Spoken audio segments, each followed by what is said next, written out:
Hello दोस्तों, तो चलिए आज चालबाज मूवी की कहानी सुनते हैं। और चैनल पर नए हैं तो सब्सक्राइब जरूर कर लीजिएगा। चलिए शुरू करते हैं। जुड़वा बहनों के रूप में जन्मी अंजू श्रीदेवी और मंजू श्रीदेवी जन्म के तुरंत बाद अलग हो जाती है। इसके लिए उनकी मानसिक रूप से विकलांग नानी अरुणा ईरानी को धन्यवाद। अंजू अपने चाचा त्रिभुवन अनुपम खेल और चाची अम्बा के साथ समाप्त होती है, जबकि मंजू एक झुग्गी के माहौल में पली बढ़ी है। उनके माता पिता त्रिभुवन द्वारा आयोजित एक कार दुर्घटना में मारे गए थे।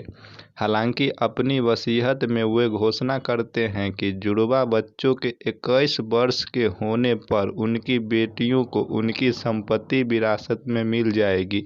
इसके परिणाम स्वरूप त्रिभुवन और अम्बा अंजू को एक शर्मीले और आसानी से डरने वाली लड़की के रूप में लाते हैं। केवल उसे जीवित रखते हैं ताकि वह संपत्ति पर हस्ताक्षर कर सके। उनके नाम घर का नौकर दद्दू, अनु कपूर, अंजू का छोटा भाई राजा, आफ्ताब शिवदासानी और एक पालतू कुत्ता उसकी दुर्दशा से सहानुभूति रखते हैं। अंजू को शास्त्रीय नृत्य पसंद है और जब भी वह भारतीय शास्त्रीय संगीत सुनती है तो नृत्य करने की इच्छा को रोक नहीं पाती है। अपने जन्मदिन पर त्रिभुवन एक भव्य पार्टी का आयोजन करता है। भाग लेने वाले कई मेहमानों में उसका दोस्त विश्वनाथ शाहिद शाफरीक है, जो आमतौर पर अंजू के प्रति दयालु है। जब भारतीय शास्त्रीय संगीत पार्टी में बजता है तो अंजू विरोध नहीं कर पाती और नाचने लगती है, लेकिन गलती से त्रिभुवन को थप्पड़ मार देती है। हालांकि पार्टी में शांत, वह अगले दिन अंजू को बेरहमी से चाबुक से पीटता है। दूसरी ओर मंजू एक झोपड़पट्टी और खुश मिजाज और स्ट्रीट स्मार्ट स्टेज डांसर के रूप में पली बढ़ी है। वह अपना कर्ज माफ करने के लिए गांव में लोगों को बरगलाने में अपना दिन बिताती है और अपने पड़ोसी और टैक्सी ड्राइवर जग्गू रजनीकांत के साथ बचपन की दोस्त है। एक रात वह बियर पीने के लिए बार में पहुंचती है, जहां वह विश्वनाथ के बेटे सूरज सनी देओल से मिलती है और उससे फ्लर्ट करती है।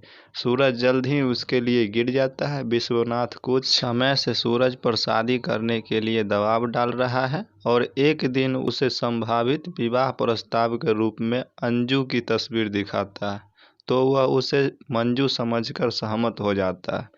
जब वे अपने प्रस्ताव के साथ त्रिभुवन के स्थान पर जाते हैं तो अंजू सूरज को पहचान नहीं पाती और उसे घबराहट का दौरा पड़ता है, अम्बा द्वारा उसे दिए गए इंजेक्शन के संजय से, जो सूरज और विश्वनाथ को डराता है। त्रिभुवन और अम्बा ने अंजू के शादी के प्रस्ताव में शामिल होने से इनकार कर दिया, क्योंकि वे अंजू के भाई बटुक नाथ लल्लन प्रसाद मालपानी उर्फ बलमा शक्ति कपूर से उसकी शादी करवाना चाहते हैं। वे बलमा को अपने साथ रहने के लिए बुलाते हैं, जो जल्द ही अंजू को परेशान करना शुरू कर देता है और वह जब उसके बचाव में आता है तो उसके पालतू कुत्ते को मार डालता है। घटनाओं के मोड़ पर घबराई अंजू घर से भाग जाती है।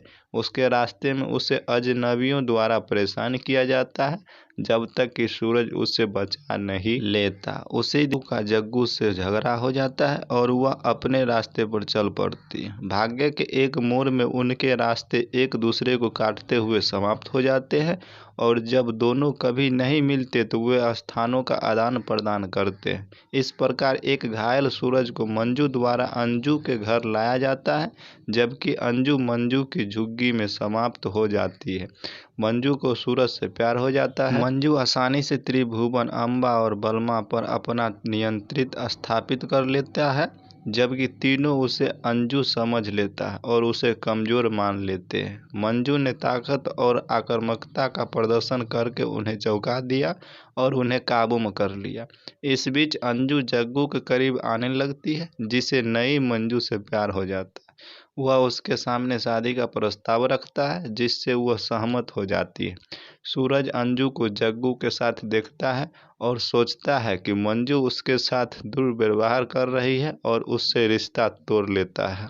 दोनों बहनें अपना जीवन आराम से जीती है जब तक कि एक दिन बलमा अंजू को मंजू के घर पर नहीं देखती और यह निष्कर्ष निकालती है कि उनके घर में उनकी जुड़वा बहन मंजू है।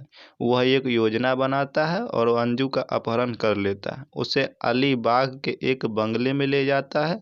जग्गू के दोस्तों में से एक ने बलमा को फोन कर त्रिभुवन से बात करते हुए सुना और मंजू, सूरज और जग्गू को सूचित किया, जो अंत में समझ गए कि क्या हो रहा है। वे उस बंगले में पहुंचते हैं जहां त्रिभुवन अंजू को जहर पीने के लिए मजबूर करता है और उनकी नानी को भी बंदी बना लेता है। सूरज, मंजू और जग्गू त्रिभुवन के गुंडों से लड़ते हैं और अंजू को बचाते हैं, जो अंत में मंजू के साथ एक कोमल क्षण साझा करती है। उसे अस्पताल ले जाया जाता है और वह बच जाती है। अंत में सूरज मंजू से शादी कर लेता है जबकि जग्गू अंजू के साथ खत्म हो जाता है और वे हमेशा खुशी से रहते हैं। वे दोनों जुड़वा लड़कियों के साथ अन्य धन्य हैं जो एक ही दिन पैदा हुई।